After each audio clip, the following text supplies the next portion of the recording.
Você já teve a sensação de perder o controle das suas emoções?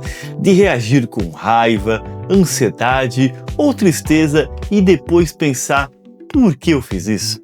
A verdade é que a maioria das pessoas não sabe gerir a própria emoção. Somos ensinados a cuidar do corpo, das finanças, da carreira, mas ninguém nos ensina a cuidar da nossa mente. E é exatamente sobre isso que fala Augusto Cury no livro Gestão da Emoção.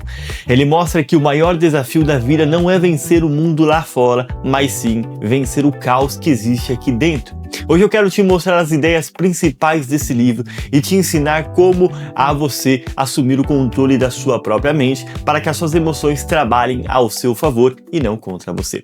Se essa é a sua primeira vez por aqui, seja muito bem-vindo. Eu sou Matheus Nani e você está no meu canal onde você aprende sobre desenvolvimento pessoal, hábitos, produtividade e como você pode se tornar uma melhor versão de si mesmo. Então, se esse conteúdo fizer sentido para você, já curte o vídeo, compartilha com pelo menos um amigo e, é claro, se inscreva no canal para não perder os nossos próximos vídeos. Dito isso, bora para o conteúdo do nosso vídeo de hoje. A grande chave da gestão da emoção é fortalecer o seu eu, a sua consciência racional e emocional. É ela que precisa aprender a observar o que sente, filtrar o que pensa e escolher o que reage. Mas antes de aprender a gerir a sua mente, é importante entender por que isso é tão urgente. Hoje, a ansiedade é considerada o mal do século. Segundo a Organização Mundial da Saúde, o Brasil é um dos países mais ansiosos do mundo e milhões de pessoas enfrentam algum tipo de transtorno emocional ou psíquico, como por exemplo a depressão, a síndrome do pânico, a insônia e o esgotamento mental. Vivemos conectados o tempo todo sob pressão, com excesso de informações e comparações. E quanto mais acelerado o mundo fica, mais a mente se torna refém das próprias emoções. Cury explica que quem não aprende a gerir a emoção acaba sendo gerido por ela. E é justamente isso que está por trás de tantas crises emocionais. O eu, que deveria ser o gestor, fica enfraquecido e as emoções assumem o controle. É quando a pessoa explode de raiva, desaba em ansiedade ou simplesmente trava. Um exemplo para você entender o que eu quero dizer. Imagine que alguém te critique. Se o seu eu está fraco, por exemplo, você reage no impulso, fica magoado ou responde com agressividade. Mas, se o seu eu está forte, você pausa, analisa, respira e, é claro, responde com equilíbrio. E isso é inteligência emocional na prática. Não é suprimir os sentimentos, mas sim administrar o que você sente com sabedoria. Agora que você entende o papel do eu como gestor da mente, é hora de compreender como as emoções realmente funcionam. Segundo Augusto Cury, toda emoção passa por 3 etapas. A primeira delas, o evento, ou seja, algo acontece. A segunda é a interpretação, ou seja, o significado que você dá para aquilo que aconteceu. E a terceira delas é a reação emocional, ou seja, o que você sente e como responde. A maioria das pessoas tenta controlar a reação, mas o verdadeiro poder está na interpretação.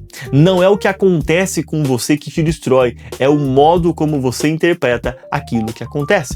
Por exemplo, alguém te corta no trânsito. Se você pensa que falta de respeito, você sente raiva, por exemplo, né? Mas se você pensa, talvez ele esteja com pressa, eu também já fiz isso algum dia, você mantém a sua calma.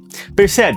O mesmo fato em 2 interpretações e 2 emoções completamente diferentes uma da outra. Isso vale para tudo. Um erro no trabalho, uma crítica, um fracasso ou uma rejeição.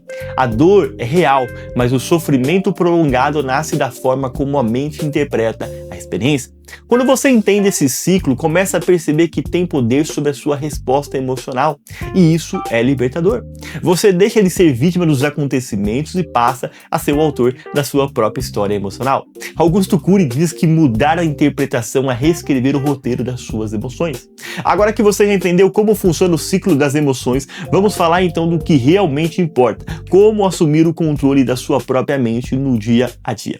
Augusto Cury nos dá algumas ferramentas simples, mas poderosas que você pode aplicar imediatamente. A primeira delas é a auto-observação emocional. Pare e pergunte-se a si mesmo: o que estou sentindo agora? É raiva? É ansiedade? É medo? Dar nome à emoção é o primeiro passo para controlar. O que não é percebido domina você. Aquilo que é percebido pode ser transformado. A segunda dica é diálogo com o eu. Crie um diálogo interno construtivo. Por exemplo, calma, isso vai passar. Ou de repente, eu consigo lidar com isso. Ou quem sabe, não preciso reagir agora, né? Essa prática treina o cérebro para responder com equilíbrio em vez de agir por impulso. A terceira dica é respiração e pausa mental. Quando sentir a emoção muito intensa, pare e respire. Respirar profundamente acalma o corpo, desacelera o pensamento e dá ao eu espaço para analisar a situação com clareza. A quarta dica é descanso mental e limites. A nossa mente precisa de pausas, por isso, evite excessos de informações, redes sociais e sobrecarga de tarefas. Reserve momentos de silêncio, leitura, caminhada e oração. Esses intervalos fortalecem o eu e aumentam o controle emocional. A quinta dica é ressignificação das experiências. Revisite memórias que ainda geram dor ou raiva e tente ver a situação por outro ângulo. Por exemplo, em vez de pensar, aquele erro no passado me destruiu, pense, isso foi um aprendizado que me fortaleceu. Quando você muda a sua interpretação, você muda a emoção e passa a escrever o seu próprio roteiro emocional. Se você aplicar essas ferramentas todos os dias, mesmo que aos poucos, vai perceber que a emoção deixa de dominar você e você passa a dominar as suas emoções. Porque no fim das contas, gerir a emoção é um ato de coragem. É parar de culpar o mundo e começar a olhar para dentro de si. Quando você assume o papel de gestor da sua própria vida, não deixa de ter problemas, mas você passa a ter poder sobre como reage a eles. Quem controla a sua emoção é livre. Quem é controlado por ela é prisioneiro delas. Isso que diz Augusto Cury. Se esse tema fez sentido para você, comenta aqui embaixo o que mais tem tirado o controle emocional ultimamente. E se quiser continuar essa jornada de autoconhecimento e crescimento pessoal, se inscreva no canal e deixe o like e compartilhe esse vídeo com pelo menos uma pessoa. Porque quanto mais gente aprender a gerir as emoções, menos o mundo será dominado pela ansiedade, é claro. Um grande abraço e até o nosso próximo vídeo.